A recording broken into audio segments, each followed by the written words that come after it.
Isang mainit na usapin ngayon sa social media ang kontrobersyal na pahayag ni Bong Suntay tungkol sa aktres na si Ann Curtis na agad umani ng matinding reaksyon mula sa publiko. Marami ang nagalit at nagsabing hindi umano angkop at tila nakaka-objectify ang naging komento ng mambabatas tungkol sa aktres. Matapos nito, nagsalita na ang asawa ng mambabatas na si Sheila Guevara Suntay at malinaw ang kanyang panig sa issue. Sa isang pahayag na ibinahagi sa social media, iginiit ni Sheila na hindi siya at ang kanilang mga anak sang-ayon sa naging pahayag ni Bong Suntay. Nilinaw din niya na mali ang kumakalat na balita na siya ay tumawa at tila sumang-ayon sa sinabi ng kanyang asawa. Ayon sa kanya, hindi niya hahayaang manatiling hindi kinukontra ang ganitong naratibo. Mas naging emosyonal ang kanyang mensahe nang direkta siyang humingi ng paumanhin kay Ann Curtis at sa pamilya nito.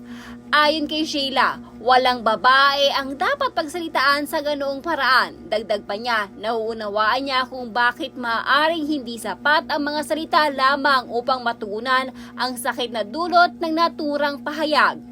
Binigyan din niya na ang bawat babae anumang estado sa buhay ay nararapat tratuhin ng may dignidad at respeto. Bukod dito, may isa pang pakiusap ang asawa ng mambabatas sa publiko. Hiniling niya sa mga netizens at media na huwag lang idamay ang kanilang mga anak sa lumalaking kontrobersya. Anya, hindi sila mga public figure at hindi makatarungan na maging target ng panghaharas ang mga bata para sa isang isyung wala naman silang kinalaman. Sa ngayon, patuloy pa rin pinag-uusapan online ang issue habang marami naghihintay kung maglalabas ba ng karagdagang paliwanag o pahayag si Bong Suntay kaugnay ng kanyang kontrobersyal na komento. Samantala, nananatiling malinaw ang mensahe ng maraming netizens na mga pampublikong personalidad ay kailangang maging maingat sa kanilang mga salita, lalo na kung ito ay may kinalaman sa paggalang sa kababaihan. I want to be unequivocally clear. My children and I do not agree with, and we do not condone, the analogy made by Bong. The news circulating that I love and therefore approve of what was said is false, and I will not allow that narrative to stand unchallenged. To Ann Curtis and her family, I am deeply sorry. No woman should ever be spoken about that way, and I understand if words alone feel insufficient. Please know that my heart goes out to you and I stand with you.